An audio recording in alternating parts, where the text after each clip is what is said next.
Okay, question 2. A car moves with constant acceleration along a straight horizontal road. So it passes the point O with speed 12. So we're given the position of O when the speed is 12. So we can say that U is 12, the initial speed.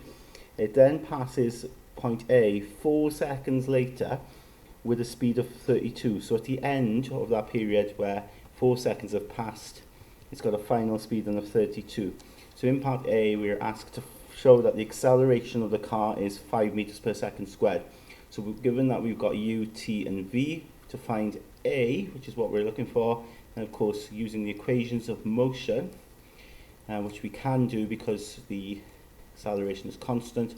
If we use V equals U plus AT, V is 32, U is 12 plus A, times then T, which is 4. Okay, so from that calculation, subbing in those values, we can determine what A is. So we've got 32 subtract 12 will be 4A, so 20 will be 4A, and then 20 then shared by 4 with our equation work then will give us 5. So therefore, as requested, the acceleration is 5 meters per squared. In B then, it says find the distance OA. So we're looking for S this time, yeah, now. But of course we know that A is 5, we know that U is 12. Okay, so A is 5 from part A, U is 12, we know that T is 4, okay, and that's really all you need for distance. We also of course know V is 32, so there's a few different options we could use then to get distance, but perhaps we could use S equals UT plus half AT squared. So S will be U, which is 12, times T, which is 4, plus half times A, which is 5, times 4 squared.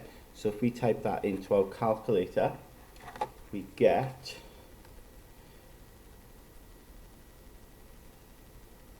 88 meters, okay? Or you could have used S equals half U plus VT. You could have used that formula, because then that would have been U is 12, and of course we know V was 32, and then timesing that then by 4, and you get the same answer out. You get 88 meters for S. Okay, so part C then, it says the point M is the midpoint of OA. Calculate the speed of the car as it passes M. Give you answer to 1 decimal place. So at M, it's the midpoint of OA, so we know actually the distance from O to M is half of that, isn't it? So we know that's 44 meters. Okay. Of course, again, we know U is 12, the initial speed. We know A is 5. Okay. Now, what else do we know? Well, we want to find the speed, don't we, at M, which is the midpoint.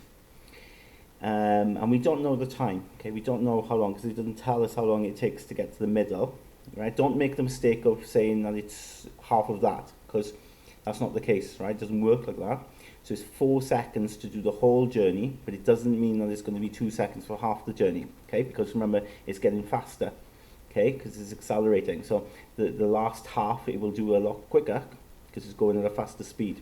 So we've got S then, yeah, for 44. We've got U, we've got A, and we want V. So if we use V squared equals U squared plus 2AS, then V squared then will be 12 squared plus 2 times 5 times S is 44.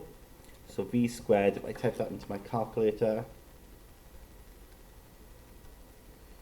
will be 584.